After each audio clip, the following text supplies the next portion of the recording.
Tesla was once a tiny Silicon Valley startup with big dreams to revolutionise the motor industry. Today, it's grown into the world's biggest producer of electric vehicles and a leader in sustainable technology. CEO Elon Musk has been at the heart of Tesla's success, but he's also been a controversial figure, and some of his recent actions are now raising questions about the company's future.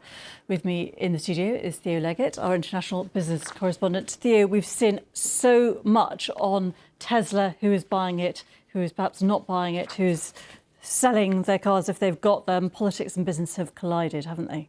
They have, and that's largely because of the role currently being played in the US government by Elon Musk. If you step back a bit, what Tesla has achieved in little more than 2 decades is truly remarkable. It was just a handful of people with, as you said in your cue, big dreams. They wanted to produce electric cars and revolutionise the motor industry. Arguably, they've done quite a lot of that.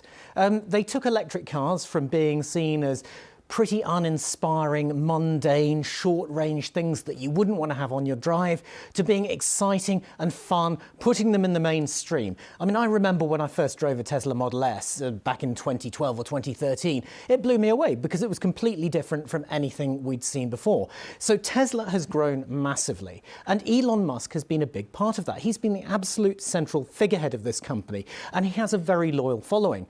But what we've been seeing since 2022, when he took over Twitter, now known as X, and much more in recent weeks, as he's first of all been part of the Trump election campaign and then one of President Trump's closest acolytes in charge of the government's Department of Efficiency, is that he's become a polarising figure. He's been promulgating his views on X. He's been standing up for a government that wants to go out and dismiss lots of federal government employees. Some people like that, some people don't. But it's made him into a polarising figure. And the question is really whether that's been affecting Tesla's business. And what is the business doing now?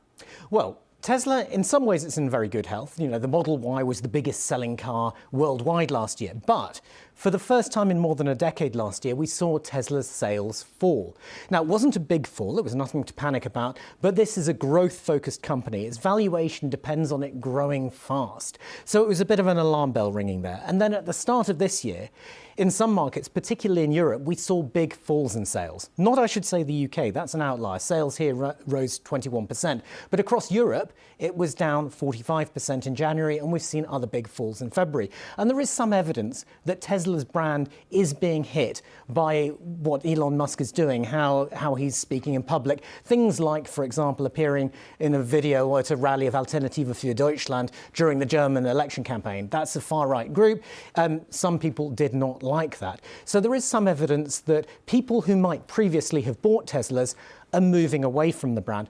But that is not the sole reason why Tesla's sales have been struggling. What are the other reasons? Because I was going to say, you know, are customers still slightly separating in their heads the allure of what is still a very elite brand, Tesla, and those who are committed to doing something more environmentally friendly when they're driving, to Elon Musk's politics? Because that's a big question, isn't it? Well, some people are clearly able to separate those two things and have no problem with it. You know, people are still buying Teslas. But if you look at the wider market, there are other factors being involved. So, for example, some of Tesla's model range, which was once groundbreaking, now looks a little bit dated. The Model S has been on the market for an awful long time, so has the Model X. The Model Y has just had a refresh, but, you know, there are mixed opinions about how good that is. Some people may, incidentally, have been holding off buying cars because they knew this refreshed model was coming up.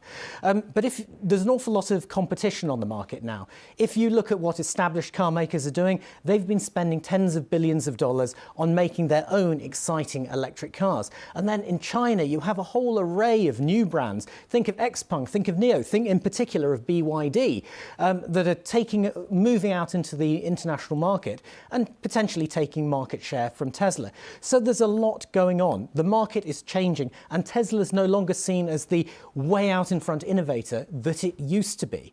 And then when you look at the leadership of the company, irrespective of his politics, Elon Musk has a lot on his plate right now. He's leading Tesla, yes, but also X, also XAI, the AI company, and also SpaceX. There's an awful lot he's doing, and now he's in DOGE, the Department of Government Efficiency, as well. He said in an interview the other day, in answer to a question, how are you juggling all of this? He said, with great difficulty. So there are are some concerns that maybe he's got too much on in order to focus solely on Tesla, and that Tesla maybe could do with new leadership that was more devoted to the company itself. It's a fascinating story, Theo Leggett. Thanks very much. I know you've written for the website. There's a great long read by Theo. Do have a look there on the extraordinary rise of Tesla and what Elon Musk has accomplished, and the current political impact of his work on his business.